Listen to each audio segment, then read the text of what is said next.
This channel does not promote any violent, harmful, or illegal activities. All content provided by this channel is meant for an educational purpose only. Asansol দক্ষিণ বিধানসভা nationalist conservative পার্টির প্রার্থী রাজন্না হালদার মহিশিলা এলাকায় প্রচার করলেন। রাজ্যের দুটি বিধানসভা থেকে প্রার্থী হয়েছেন রাজন্না হালদার, সোনারপুর দক্ষিণ এবং আসানসোল দক্ষিণ। এদিন আসানসোলের ঘাগরবড়ি মন্দিরে পুজো দিয়ে প্রচারে নামলেন রাজন্না হালদার।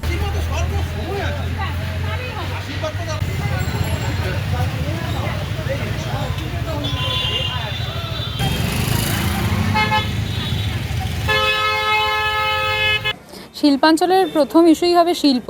কারখানা এত বছর ধরে বন্ধ রয়েছে।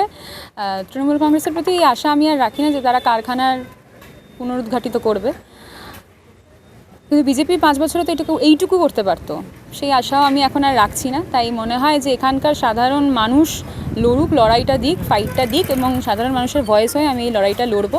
পানীয় জলের পাইপ ফেটে গেছে, রাস্তায় ফাটল ধরেছে, জল থাকবে কি করে? নদীর তলা থেকে বালি যদি ট্রাকে করে রাস্তা দিয়ে বিভিন্ন রাজ্যে ছড়িয়ে পড়ে, তাহলে এখানকার সাধারণ মানুষ পানীয় জলটা পাবে কোথা থেকে? এই বিষয়গুলো, ইস্যুগুলো রয়েছে, এগুলো থাকবে। এবং একটা অর্থনৈতিক স্বার্থ চরিতার্থের, ব্যক্তিগত স্বার্থ চরিতার্থের যে বিষয়টা বারবার উঠে আসছে এখানকার মানুষের ক্ষোভ বিক্ষোভ থেকেই বলছি, এটা আমি নিজে বলছি এরকম নয়, আমার মনে হয় সেটা এবার সমাধানের সময় এসেছে।